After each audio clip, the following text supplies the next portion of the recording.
1965 का युद्ध भारतीय इतिहास, हमारी सेना के और पश्चिमी कमान के गौरवमय इतिहास का एक स्वर्णिम अध्याय है। वेस्टर्न कमांड की जिम्मेवारी उसमें काफ़ी विस्तृत थी, लद्दाख से लेकर के राजस्थान तक, और 1965 की लड़ाई मुख्यतः पश्चिमी कमान की फॉर्मेशंस ने ही लड़ी। हालांकि युद्ध की शुरुआत कच्छ के इलाके से हुई, जहां अप्रैल 1965 में पाकिस्तान ने कुछ विवादित सीमावर्ती इलाकों पर कब्जा करने की कोशिश की।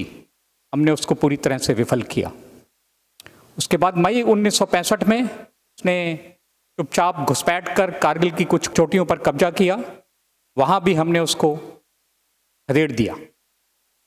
उसके पश्चात अगस्त 1965 में उसने एक बहुत बड़े ऑपरेशनल प्लान, ऑपरेशन जिब्राल्टर के तहत बहुत तादाद में मिलिशिया को ट्रेन किया, रजाकार्स को ट्रेन किया, और तकरीबन 10,000 रजाकार ने जम्मू कश्मीर में इन्फिल्ट्रेट करने की कोशिश की।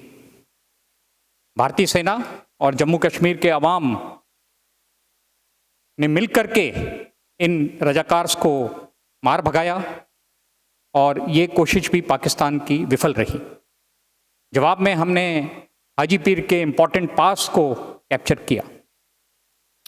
उसके बाद 1 सितंबर 1965 को पाकिस्तान ने फिर अखनूर की तरफ हमला किया।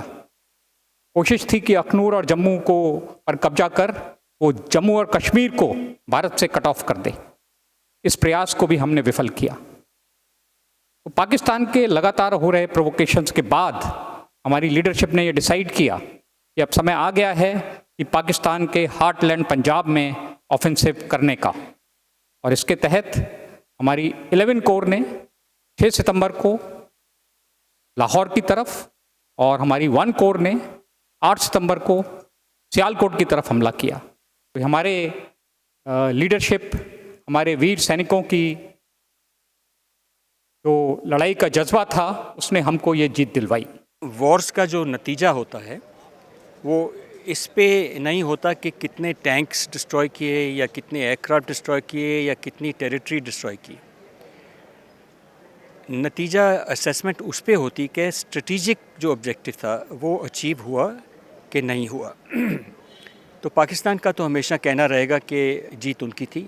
उनकी आर्गुमेंट यह है कि भाई हमने लाहौर को और सियालकोट को बचाया, ये उनका नज़रिया है।